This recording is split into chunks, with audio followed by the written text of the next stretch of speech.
जीअं सिंध जीअं रहबर साईं जीअं त सही आहे। अस्सलाम वालेकुम दोस्तों, जीअं त 17 नवंबर ते जेको रैली निकिरे थो सकरनि खां वेंदे आबरी पुल सन मांझंद, उन खां पोइ नसीब नगरी ते उहो मुंतक़िल कयो वेंदो। उते सरदार साईं ज़ैन शाह जी अॻुवाणी में पिणु ख़िताबु कयो वेंदो। और सभिनी दोस्तनि खे गुज़ारिश आहे त दरिया असांजो वसीलो आहे। असां खां इहो बि ज़रियो वफ़ाक़ छीनणु थो चाहे जेको असांजी जियापो आहे, जंहिंजे ज़रिए असां हलूं था।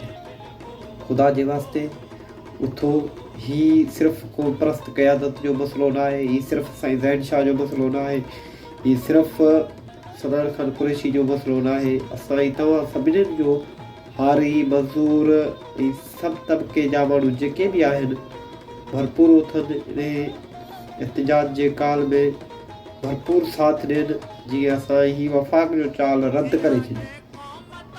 असां खां इहो बि ज़रियो खसियो थो वञे जेको मिलियल आहे, इन ज़रिए खां बि असां मोहताज थींदासीं। सो पंहिंजो उथो गैरत कयो, सिंधु दरिया बचायो। जेके 6 केनाल पंजाब खे ॾिना था वञनि उन्हनि खे रद्द कयो। असां हर सूरत में इहो बर्दाश्त न कंदासीं जो असांजे दरिया ते धाड़ो हणी पाणी जेको आहे पंजाब खे ॾिनो वञे। किथां जो कानून आहे इहो?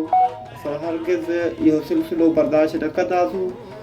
चाहे वफ़ाक़ हुजे, चाहे आसिफ अली ज़रदारी हुजे, चाहे जनरल हुजनि, कर्नल हुजनि, असां सभिनि खे खुथो जवाबु ॾींदासीं।